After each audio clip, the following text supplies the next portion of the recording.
Hey, what's going on? Coming at you from Chicago, Illinois. And so basically in this video, I want to discuss not necessarily the problem, but the potential problem with technology addiction, with social media addiction. And I think for this subject, I would compare it to when you see these YouTubers, how they discuss the inflation and they discuss how bad the United States economy is. And I think some people, they're sort of just desensitized by that particular subject. And I think with social media addiction, that whole topic, for some people, they acknowledge that it's either a problem or it's a potential problem, and it just sort of begins and it ends there. But with this video, I kind of want to dig a little bit deeper and discuss what's provoking, what's causing this social media addiction. Is not.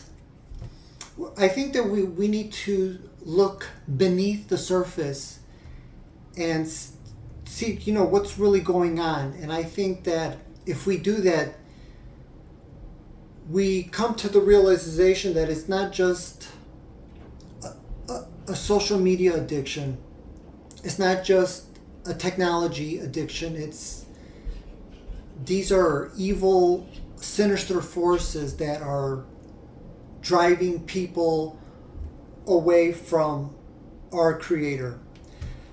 So I had done a video a while back ago about technology addiction, and so I had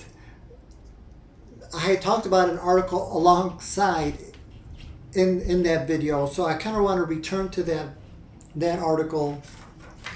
And that article, it was titled, "Without these conversations with the chatbot, my husband would still be here." And this is an older article from April of last year, 2023. And it's an article that's from a website called futurism.com. So I know back when I had browsed through this article, I wasn't really familiar with what a chatbot was. So I did a quick Google search, and basically what I found was, at the most basic level, a chatbot is a computer program that simulates and possesses human conversations, either written or spoken, allowing humans to interact with digital devices as if they were communicating with a person. So that's basically what this article was talking about. It was this man. They referred to him as Pierre, and it talks about how he spent weeks and weeks talking to an artificial intelligent chatbot. The article also says this was a Belgian man who was consumed by a pessimistic outlook on climate change. His overwhelming climate anxiety drove him away from his wife, friends, and family, confiding instead in a chatbot named Eliza. According to the chat logs that his wife supplied, Eliza, which again is the digital online chatbot he was interacting with, repeatedly encouraged Pierre to kill himself and told him that his wife and children were dead. Eventually, this drove Pierre to proposing the idea of sacrificing himself if Eliza agrees to take care of the planet and save humanity through artificial intelligence. I found through a Fox News article that he was in his 30s and shared 2 children with his wife. So this was it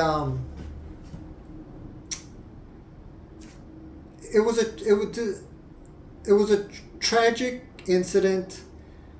I mean, it's a very a rare incident that had happened, but again, it's just it was just tragic from the standpoint that he took his life in vain, and it's going to go into this topic of whether technology addiction, social media addiction, just spending countless hours behind a screen, whether it's your smartphone or your desktop computer or a laptop computer screen, whatever the case may be. These people, humanity, especially here in the Western world, we're losing our sense of humanity in our fellow beings because we're spending so much time with being behind a screen, and it's leading to problems. It's leading to issues with being, antisocial, and again, just not connecting to your fellow man, your fellow woman. And it's becoming an issue. It's becoming a problem. So that was that article. I want to discuss this more recent article.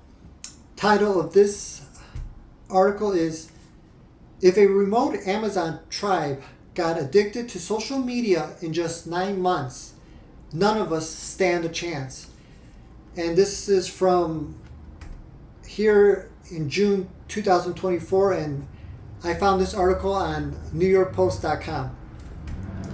So the article, it begins by saying, "The internet is both a wonderful and a horrible thing. A lesson that a remote Amazon tribe is now learning the hard way. After getting access to the internet just 9 months ago, the Marubu tribe of Brazil is already suffering from social media and porn addiction." The article, it was talking about how this tribe, the reason why they got access to the World Wide Web to begin with was because of Elon Musk's Starlink technology. The article goes on to say, previously, these people weren't even able to make emergency calls. It's already saved lives, a member of the tribe said. But the Marubu say the downsides have been big. When it had arrived, everyone was happy. A 73-year-old member told the New York Times. But now, things have gotten worse. Young people have gotten lazy because of the internet. And for the tribe, it's not just a matter of laziness. Tech addiction could be a matter of life or death. In the village, if you don't hunt, fish, plant, you don't eat, one member said. And then the article, it also mentions how some of the boys, they got addicted to the pornography, and now they're displaying aggressive sexual behavior towards the other girls in the tribe. So it almost seems more like a curse than a blessing, not only necessarily for this tribe, but I think for humanity in general. But I mean, it's kind of it's not really worth mentioning because we're just in our culture we're just so entrenched by the internet we just can't. It's hard to escape it, but we definitely we have to acknowledge that it has not necessarily problems, but the potential for problems if we don't know how to limit ourselves, if we're using it for the wrong purposes. And I would probably argue that if we're not using it in conjunction with working towards an intimate, loving relationship with our Creator, because if we're not working on an intimate, loving, intimate relationship with our Creator, that's where the enemy of our soul, he works his destructive, his manipulative ways and causing the social media addiction to cause damage in our lives. So I just want to read briefly from this book, As It Was in the Days of Noah, written by Jeff Kinley. And I'm just going to read from a chapter. It's called A Godless World. And I'm just going to read this short paragraph. Humans do this because we're hardwired for worship. We cannot not worship, no matter how hard we try. We can't help ourselves. We have to serve something. And I would argue that, especially for the younger generation, they're worshiping these social media influencers. It's in our soul's DNA, and with no God in the picture, we're forced to fall upon speculations about life in random, blindfolded, shot in the dark. A futile attempt to hit something out there, giving our fleeting, empty lives a sense of purpose. And sometimes, if we're desperate enough, anything will do. Unfortunately, instead of proving ourselves wise and illiterate, God says we again end up becoming fools. So, what do I take away from all this information?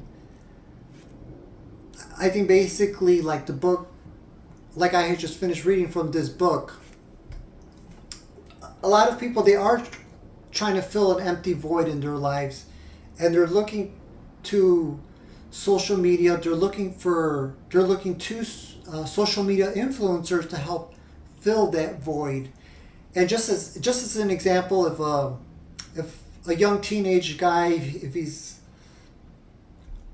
starting to work out, or maybe he sees some of these social media influencers, how they're getting the attention, maybe he wants to get attention for himself, and then he starts following these social media influencers, and then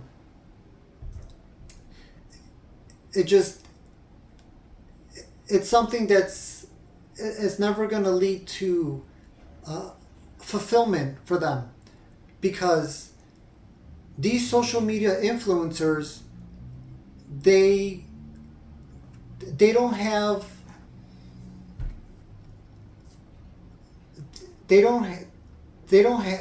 the unconditional love that only our Creator has for us. These social media influencers, it will never be a substitute for having an intimate, loving relationship with our Creator. And that's where social media addiction becomes a problem, or a potential problem, because that's where the enemy of our soul, he comes into our lives, and he wants us to find a substitute Creator to indirectly worship. He wants us to spend time away from our Creator to, instead of spending time praying, worshiping our real creator. He wants he wants us to have these distractions and to be following people that are not going to ever lead to a sense of fulfillment for them, because it is only our creator that can truly fulfill our lives. And that's what I believe is the underlying issue. So again, social media, it's not 100% bad. It's just it's how much of it we consume. If we're using social media in conjunction with having and working towards an intimate, loving relationship with our creator, we can use it for constructive purposes. But when people, they don't have a relationship with their creator, that's when the enemy of their soul, he comes in, he causes damage, and it leads to all sorts of consequences in these people's lives. And there is no substitute for having an intimate, loving relationship with our creator. So that was today's video, and I hope to see you guys in the next one.